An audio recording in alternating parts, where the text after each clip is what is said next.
What is up, everybody? We had the Royal Rumble go down on Saturday. So in this video, we're going to break down all of the important things that happened at that event. We had two singles matches. So what went down with those singles matches?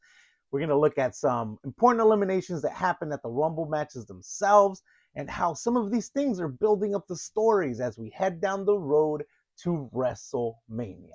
So let's get into it. I know you like wrestling because you're already here. So if you like this video, or if you've checked out some of my stuff before and you like some of that, consider subscribing. Come be a part of this community with us. I post a lot of content on this channel, so I'm sure that there's going to be at least something that you like on here. So consider being a part of it. Consider subscribing. Now, let's get back to the video. We're going to start this off with the two singles matches first. We're going to start with the Drew McIntyre versus Sami Zayn match. Match was fine. There was an injury that they talked about with Sami Zayn very early in this match. I don't know if that injury was a work. I don't know if that was an actual injury that Sami Zayn suffered early. If it was a real injury, it definitely affected the match as a whole, I think. And even if it wasn't, I think them playing into this really slowed the match down. This match, it was fine. I expected a lot more from these guys. I mean, the whole match was pretty much dominated by Drew McIntyre throughout this whole match, and before this match, leading into it even, they talked a lot about how Sami was, I think, 0-13 against Drew McIntyre, but also Sami had never lost in Saudi. Well, one of those two things changed today, and yeah, Sami has officially lost in Saudi. I don't think the build for this was very good. I mean, this was definitely a match just to satisfy the Saudi crowd, just to give them a pop for someone that they very much like in Sami Zayn.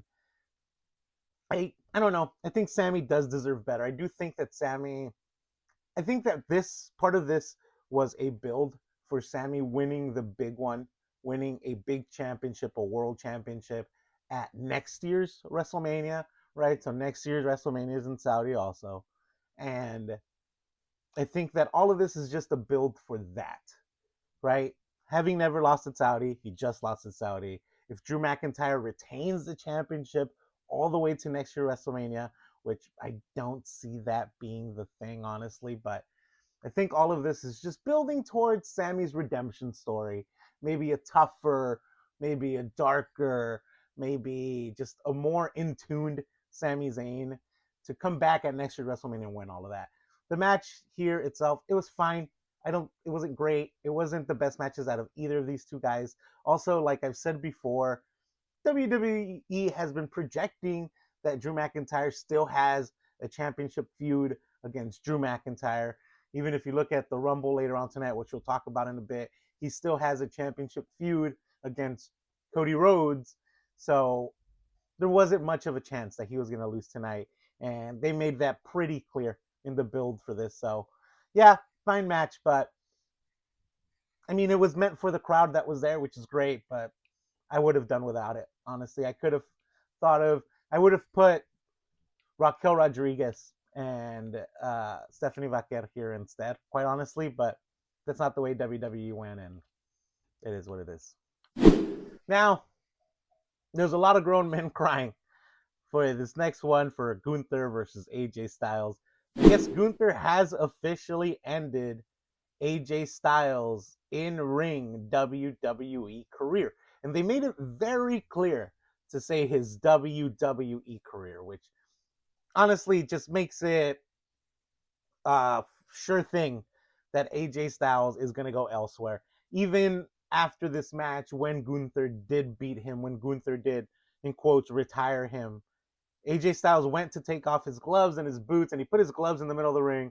Then he picked them up and put them back on, kind of to signify, like, I'm done here, but I'm not done yet. So I'm pretty sure AJ is going to go to TNA. He's going to end his career as a TNA star. Fitting, honestly. Great. I hope that he does a lot for that brand. That brand right now is in a very weird place because TNA does have that TV contract, but by all accords, the shows haven't been great.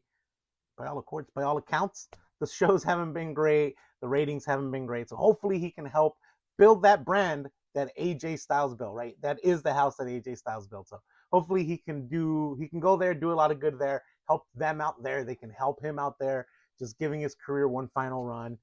Hopefully he can have some matches in New Japan and have some dream matches that he wants to do. So all good for him. We've established this character for Gunther being the career killer. He's now taken out Goldberg, John Cena, AJ Styles. I don't know who's next. They didn't do a whole lot of projecting who might be next for Gunther in the Rumble. I thought maybe he would have a moment with Brock Lesnar and they would feed him Brock Lesnar at WrestleMania, because I think Brock Lesnar has also said that he's retiring this year. Thank God. But I thought they would have a moment between these two in the Rumble that would kind of show us their hand of Gunther retiring Brock Lesnar, but it doesn't seem that that's the way they're going. Fine, whatever. Yeah, I mean, this was a great match. This match was a lot of fun. The Saudi crowd definitely played into this a lot. They were very loud for AJ Styles. When the match ended and Gunther he didn't pin AJ Styles. He choked AJ Styles out. AJ Styles, he didn't tap out. He just knocked out. He went to sleep. When he got up, when he came back from being choked out after the referee stopped this match, there was some back and forth with him and the referee, kind of like AJ didn't know what was going on, kind of like AJ didn't know what was happening. So I like that build into it too, right? Where like he didn't quit. I think that that's how John Cena should have gone out. I think that that's what people would have been okay with if John Cena wouldn't have quit, but would have passed out. I think that would have been more fitting for that John Cena retirement. But anyway, this isn't about John Cena. But yeah, after that whole thing happened, the crowd just went quiet. It was like you could hear a pin drop in that stadium, in that giant stadium. So that was really interesting. That was a little bit chilling. Listen, AJ Styles, he's phenomenal. I don't know if you know that about him, but he is phenomenal. And what a great career this dude has had. What a great match. What a great way to go out. So I hope that whatever he does next is what he wants to do with his career. I hope he goes out the way he wants to. And this guy's definitely not done yet. He definitely has at least a handful of matches left at TNA, at New Japan, wherever it may be. So he's going to have those matches. They're going to be great. He's going to have those matches in a world that is round, by the way, AJ Styles. But yeah, great match here. Great way to have him go out, and I really enjoyed this. All right, let's get into the fun stuff, right? The Royal Rumble matches. We're going to start off with the Women's Rumble. I thought that this match was very fun. I think this was a much more fun match than the Men's Royal Rumble. We'll get into that in a second. The winner, Liv Morgan, great. I have no problems with that. I have no problems with Liv Morgan winning a Royal Rumble. I don't think she's ever won a Royal Rumble. I think that that's the whole thing with her. Great. Definitely some interesting eliminations that happened here that are definitely going to feed into stories down the line. Final four were Sol Ruca, Raquel Rodriguez, Tiffany Stratton, and Liv Morgan. Great. I think that Sol Ruca looked absolutely great in this match. She is ready to be a main roster superstar. She is ready to come in and challenge either of the two champions, honestly. I think that she could do that, and no one would blink an eye. Her finisher, what is it, the Soul Snatcher, is one of the most impressive things I've seen in a long time. I don't know. It's not a very realistic finisher in that, like, it's kind of like the 619, right? Like, when someone falls onto the ropes, they're not just going to stand there. They're not just going to sit there, especially when they're facing Rey Mysterio and they know that a 619 is coming, right? Same thing with Sol Ruca. Like, you have to be facing the turnbuckle, and then she runs on the turnbuckle and, like, does her thing. Great finisher, but very unrealistic. Anyway, enough about Sol Ruca. But yeah, she was in the Final Four. I think she absolutely deserved to be in the Final Four. The most eliminations in this match were from Lash Legend. She had 5. We didn't do what I wanted to do with Raquel Rodriguez. Yes, Raquel came in. She saved Liv Morgan and Roxanne Perez several times, which was a great way of booking her as well. I wanted her to be kind of the Iron Woman of this whole thing. I wanted her to come out of the Royal Rumble match with the most eliminations. I wanted her to eliminate 6, 7, 8 people in in this match, and we didn't get that from her. I think she got 2 eliminations.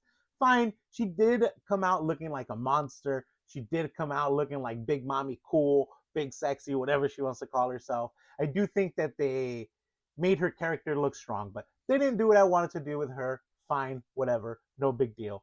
I thought that we would get a Bianca Belair winning this Rumble. Bianca Belair didn't even come back. We didn't even get a return from Bianca Belair. We did get some really cool returns. We got Brie Bella in there. She got a giant pop from the crowd. Wow, this you would think that this crowd is the biggest Brie Bella fan crowd that you've ever seen in your life. They were doing the Daniel Bryan, yes, yes, yes, which who doesn't love to do that? It just seems like they're a big Daniel Bryan fan because Brie Bella's husband is Daniel Bryan. If you didn't know that, but you know that because you're here. You're a wrestling nerd. You're watching wrestling videos. Of course you know that Daniel Bryan is Brie Bella's husband. But that was really cool. She had a moment with her sister Nikki Bella in the Rumble. I think that we've got a new tag team, right? In that whole scene, in that whole women's tag team scene that we're definitely going to get more of. That was a lot of fun. We also got Tiffany Stratton making her return. That was cool. We had a couple of NXT call-ups. I don't remember all of them. We got, what is it? I'm going to look down at my paper for a second. We got JC Jane. We had Soruka, like I mentioned. We had Lola Vice come in. There was a couple more that I didn't write down and I don't remember, but that was really cool. We had Natty come back with her new, tougher character. That was a lot of fun. I thought this Royal Rumble was really well booked. I thought it was a lot of fun. Some interesting eliminations. Charlotte Flair eliminated Alexa Bliss. Maybe by accident. I don't know. Alexa Bliss and Charlotte Flair were 1 and 2, so that was really interesting because Charlotte did start to eliminate Alexa and then was like, just kidding, we're friends. So that was really cool. Charlotte eliminated Lash Legend, but then was eliminated by Nia Jax. So that whole tag team thing there isn't over. We also had Becky Lynch being eliminated by Natty, right? Natty, of course, I think WWE has kind of showed their hand. Natty is going to go after the IC championship. I did expect an AJ Lee to come back here. She didn't. That women's IC title scene is kind of starting to round out. Becky Lynch eliminated Maxine Dupree, but then she was eliminated by Natty. I think we're going to get something there. Listen, I love booking triple threats, apparently. So maybe we'll get a Becky versus Natty versus Maxine Dupree match at some point. Or maybe Natty would just dethrone Becky, and then Becky and Maxine Dupree will go one-on-one. I don't know, but we're definitely getting some sort of title scene building there for the women's IC title. So I don't hate this at all. Asuka was eliminated by Kairi Sane by accident. Asuka was kind of on the apron. Kairi Sane accidentally kicked her off. She slid and she accidentally kicked her off. That's going to be a thing for sure. If nothing else, we're just going to get a Asuka that is way more angry at Kairi Sane than she has been. So, fun. Nothing wrong with that. We had JC Jane, who is the current NXT Women's Champion. She was eliminated by Soruka. So we're probably going to get some sort of program there between JC Jane and Soruka for that women's NXT title. Great. I kind of wish that they would just bring Soruka up to the main roster. If they do have her go up for the NXT women's title, they're probably going to have her win that title. I don't think that we need to do all of that with her. Just bring her up to the main roster. We need more females. We need more women superstars in the main roster. WWE just doesn't have enough bodies for all of these championships. She would do a lot more good, I think, just being on a SmackDown. Just put her on SmackDown. Have her go after the U.S. Championship against Julia. Have her beat Julia. And I think that would do so much more good for the brand. So much more good for women's wrestling if that were the case. But it seems by her eliminating the NXT champion that we're going to get her go after the women's NXT champion. Fine. Not my favorite choice, but fine. I think the elimination with the most importance here, I think the elimination that has the most repercussions, that's going to lead to a bigger story, was Liv Morgan eliminating Raquel Rodriguez, and doing so on purpose, right? Doing so intentionally. I think Raquel had eliminated maybe, I don't remember. She had eliminated somebody. She was standing over the ropes, and Liv Morgan just, yep, whoop, kind of threw her over. Raquel Rodriguez did make it to the final four, but being eliminated by Liv Morgan just kind of tells me that Raquel Rodriguez is going to beat Stephanie Vaquer on Monday night in that Philadelphia street fight. She will become the WWE Women's World Champion. And we're probably going to get some match between Liv Morgan and Raquel Rodriguez at WrestleMania. Kind of, if not starting, finishing the implosion of the Judgment Day. I don't see anything wrong with that. I've been pitching that story. I've been wanting that story. I thought that it would have been way more interesting if Liv won the Chamber and then like had no choice but to challenge Raquel Rodriguez. Like, now that she won the Rumble, she has first choice, right? She's the one who makes the decision of who she challenges. So if Raquel does win, she could always go after the WWE Women's title that what's her name, that Jade Cargill is holding. But I don't know. Listen, I'm not the WWE booker here, so whatever. Maybe they have more important plans. I doubt it. Yeah, this elimination was really important, though. It was really interesting because I do think that this is the start of how we break up the Judgment Day. This is kind of the catalyst to breaking up the Judgment Day. We're probably, I'm going to say it now, we're probably going to have a WrestleMania match between Liv Morgan and Raquel Rodriguez for that women's world title. I don't see anything wrong with that. I just thought that this was a really interesting way of getting there. That's all. But yeah, Liv Morgan wins the Rumble. We'll see. This was a lot of fun. This match was a lot of fun. Like I said, I preferred this Rumble match to the men's Rumble match. We'll get into why in a second. I just thought that this was more creative. I thought the winner was a lot more exciting than the winner of the men's Rumble. So let's get into the men's Rumble. The men's Rumble, we had Obafemi come out as number 1. We had Braun Breaker come out at number 2. I was like, hell yeah. 2 beefy men slapping meat. We're going to get just a dream match as number 1 and 2 in the Royal Rumble. This is going to be absolutely amazing. Obafemi came out. He did his strut. Everybody chanted. Everybody did their part. He looked like an absolute beast. He looked like an absolute monster. He looked like the absolute future of WWE that he is. And then Braun Breaker came out. I was like, hell yeah, this dude has arrived. Let's do this. And then he was attacked by a hooded man. Triple H sure does love his hoodies. He sure does love dudes in black hoodies and masks. And that's what we got here. We got a dude in a hoodie and a mask attacking Braun Breaker. They gave him a stomp. We're really projecting the whole Seth Rollins thing here by giving him a stomp. Yeah, Seth Rollins didn't return in the Rumble, but we have this hooded guy who stomped Braun Breaker. It's probably going to be somebody stupid. It's probably not even going to be Seth Rollins. I just thought that there's a better way of doing this. Maybe somebody attacks Braun Breaker in the back and Braun Breaker just never comes out. They attacked Braun Breaker, then they threw him in the ring. The match started. Obafemi was like, cool, elimination number 1. I don't know. I don't get Triple H's obsession with hooded men, with masked men. Like, if you're going to do something like this, then just have them show their face immediately. Otherwise, we're all going to be speculating. We're all going to be disappointing. This is going to drag on for a while. I don't think that this is something that we're going to get. It's probably going to drag on longer than the Austin Theory thing did, right? The Austin Theory thing dragged on long enough. And this kind of tells me that that whole thing was meant to last longer than it did. This tells me that Triple H's original idea was for that masked man to last until the Chamber right before WrestleMania, right? But people were speculating, people were demanding to know who the masked man was, people were getting bored, so he was like, all right, fine, I'll give you somebody right now. But I don't think that that was his original idea.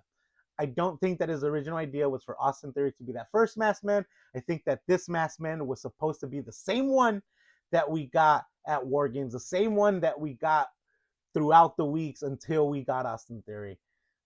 I don't like it. Triple H loves booking these kind of things. I don't like it.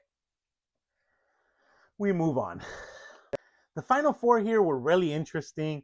And Logan Paul in the Final Four again. I don't get WWE's obsession with Logan Paul in the Final Four. He was in the Final Four last year. I believe he was number 3 last year. It was him, John Cena, and Jey Uso last year in the Final 3. This year, the Final Four were Logan Paul, Randy Orton, Gunther, and Roman Reigns. You put Logan Paul in the Final Four with these 3 monsters of the WWE, with these 3, I can't even speak, with these 3 established just stars of the WWE, with these 3 former champions. You have Randy Orton, the 3rd most WWE championships of all time. You have Roman Reigns, right? The longest reigning WWE champion of the modern era, the 3rd longest reigning, I think it is, champion of all time. You have Gunther, the longest reigning IC champion of all time, the 2-time WWE World Champion. He's eliminated. He has retired 3 huge WWE superstars. He has retired all 3 of them in Goldberg and John Cena and AJ Styles. And then you have Logan Paul as your 4th man in this Final Four. Is Triple H trolling? I think he is. I really think he is. Logan Paul was eliminated by Roman Reigns, and then we had the final 3 being Randy Orton, Gunther, and Roman Reigns. And I think that is a much more fitting story. I think that is a much more fitting final 3 for this match. We did have the ultimate winner be Roman Reigns. Roman Reigns had the most eliminations in this match, as well as Obafemi. Each of them had 5 eliminations in this match. Obafemi looked like a monster. Obafemi looked like what we wanted him to look like. I wish that WWE would have given him more eliminations. I wish that he would have broken the eliminations record. We definitely have something planned for Obafemi because he was eliminated by Brock Lesnar. We had a Brock Lesnar Obafemi kind of face-to-face for a while there. That was really interesting, really intriguing. I hope Obafemi destroys Brock Lesnar. I hope Obafemi eliminates Brock Lesnar. I hope Obafemi retires Brock Lesnar. I hope we never see Brock Lesnar's stupid face again after Obafemi is done with him. This is probably what we're going to get at WrestleMania. We're probably going to get an Obafemi versus Brock Lesnar match at WrestleMania. I have 0 problems with that. I have 0 problems with that being the match that we get. Some cool segments from this match. We had Mr. Iguana. Mr. Iguana made his Royal Rumble debut. That was absolutely awesome. Mr. Iguana and La Yesca. So 2 debuts here in one. They were like almost immediately double chokeslammed by Damian Priest. Double chokeslam because he had Mr. Iguana and he had La Yesca. Gave them a double chokeslam here. That was a lot of fun. I hope that leads to something for Mr. Iguana. I think I said it before. We have so many WWE superstars just gentrifying AAA right now. And it's fine, right? Like, it gives a lot of eyes on the product. And it's a lot of fun. And I actually don't mind it that much. But it would be a lot better if we had some AAA guys also in WWE programming. If we had some AAA guys be champions in WWE programming, right? Like, we have Dominic Mysterio's the AAA Mega Campeón. We have Chelsea Green and Ethan Page as the mixed tag team champions over on AAA. We might have more that I can't remember, but we have these WWE guys that are champions over on AAA, and that's fine.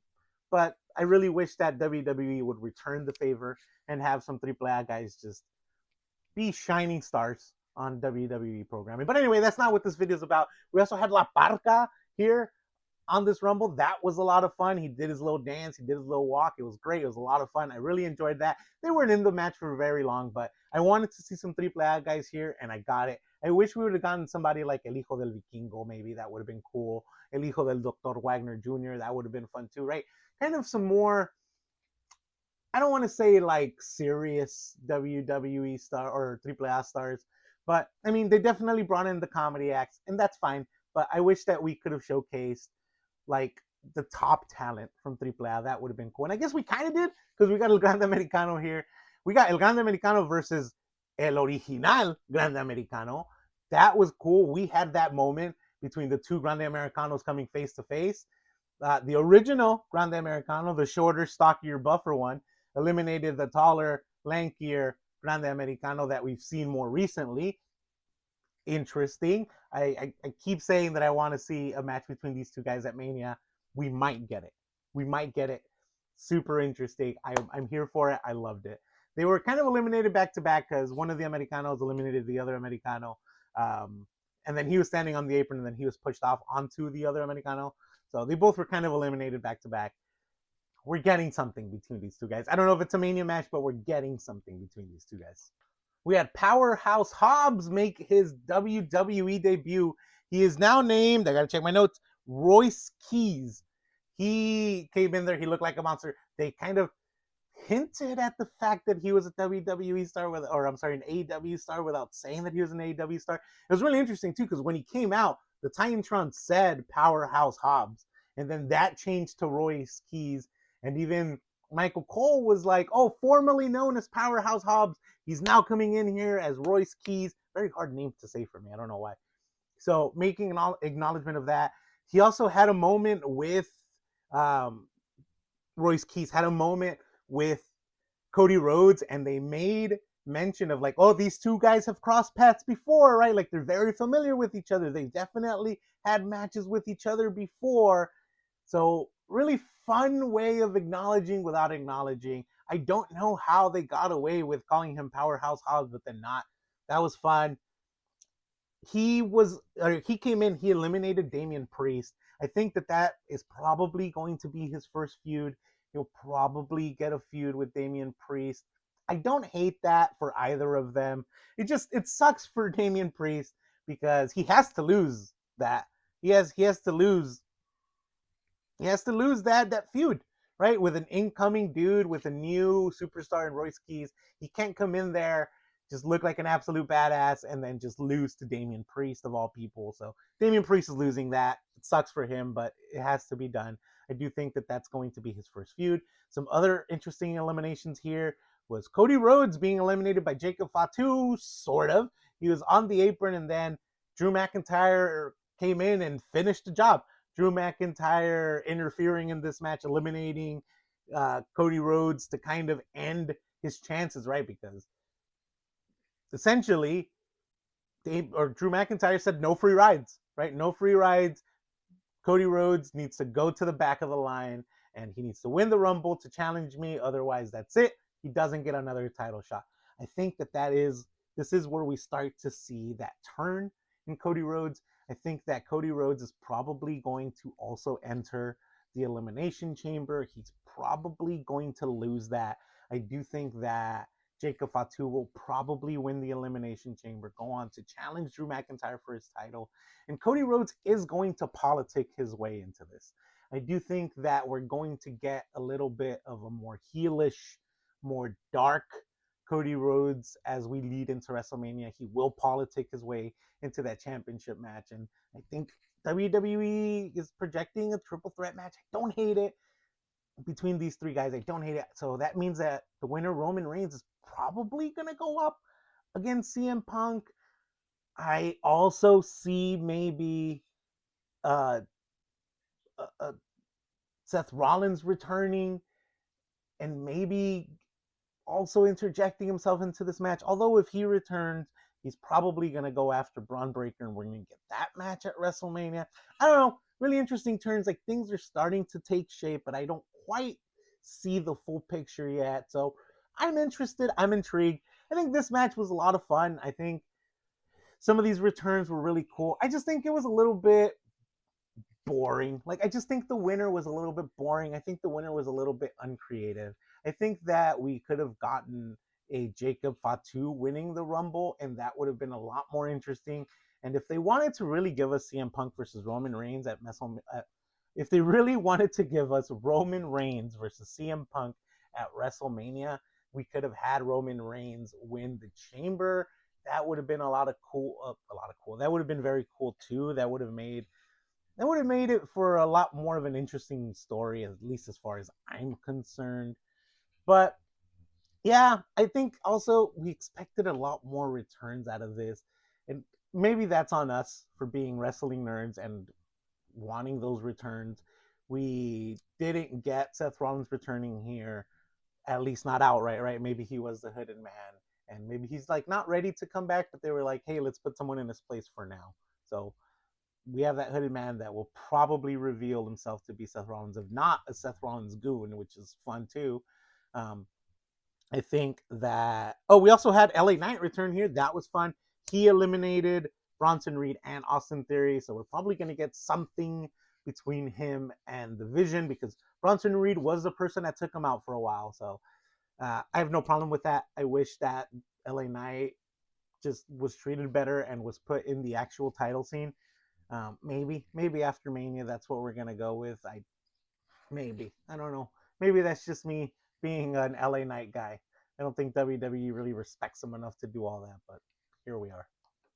But yeah, like I said, I just think that the finish was a little bit boring here, in that we had the same old guard. I thought that this could have been a Royal Rumble for WWE to just build more like main title scene wrestlers, right? For Triple H to book a Royal Rumble where we get a bunch of future stars, where we kind of out with the old, in with the new type of thing. I think, like I said, a Jacob Fatu winning would have been really interesting. I think a Braun Breaker winning would have been really interesting also. Opa Femi, I don't think anybody would have complained with Opa Femi winning. Also, like, way to like push Oba Femi but not push Oba Femi, right? Like, if you're gonna give him the most eliminations in the Rumble, give him the most eliminations in the Rumble. Don't have him share that accolade with Roman Reigns. Also, like, just have him break the record. Who cares? Like, he eliminated the first 5 people that came out, and then that's it, right? Like, why have Mr. Iguana get eliminated by Trick Williams? Let's add to Oba Femi's elimination list with that. Why have La Parca get eliminated by Austin Theory? Like, let's feed him to Oba Femi. Like, all of these dudes that like meant nothing for everyone else, feed him to Oba Femi. Have Oba Femi beat that elimination record, and yeah, call it a day. Like, this dude's a star. Let's have him go up against Brock Lesnar, probably at WrestleMania, as this like dude that no one should mess with. But I don't know, Triple H afraid to pull that trigger on Oba Femi. Whatever. Yeah, like I said, we just didn't get the kind of returns that we were expecting. I think I wanted Kevin Owens to come back, and maybe he's not ready to come back, and that's on me. That's on me, right? We got a lot of speculation of Chris Jericho's definitely returning here. We didn't get Chris Jericho returning, so maybe he's not done being a W or an AEW superstar. CVV did point out on his podcast that he's still on the AEW website, like in AEW's website where they list out all of their superstars. Chris Jericho's still listed there, so he's probably still an AEW guy. So again, that's also on us.